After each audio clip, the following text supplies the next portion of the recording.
Hi guys, welcome to my channel, and today I want to test my Brazilian wife's knowledge in Croatian.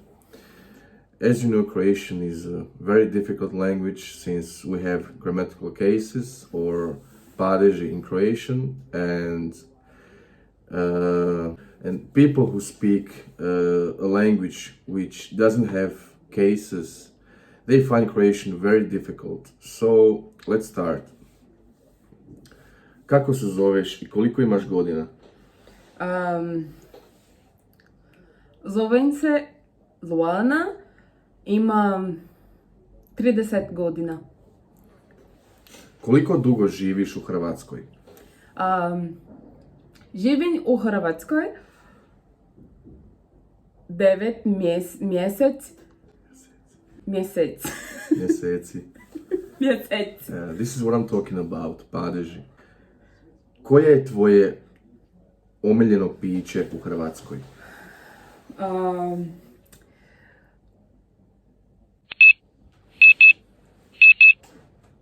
Puno sviđa mi se. Jako mi se sviđa. Jako mi se sviđa bazga,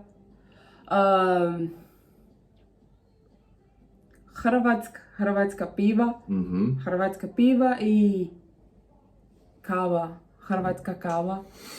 Super. Koja ti je omiljena hrvatska hrana?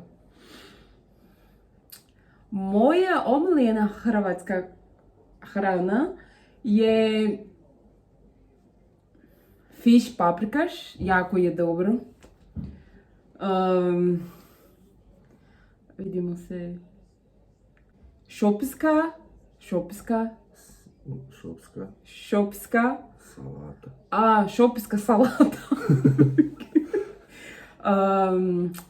Šopska salata, burek, ćevapi, štrukli. Što ne voliš u Hrvatskoj?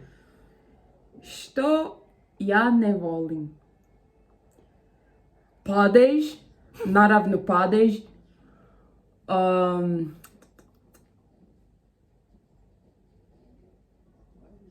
Gača. Gače. Krasinja kroz. Ženske gače. I jesen. Što ti nedostaje iz Brazila? U Brazilu, iz Brazila, nedostaješ mi.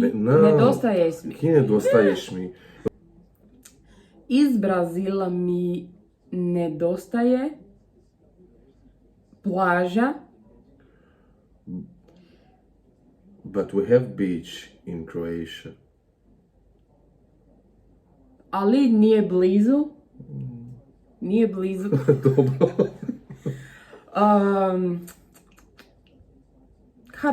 Hrana i obitelj.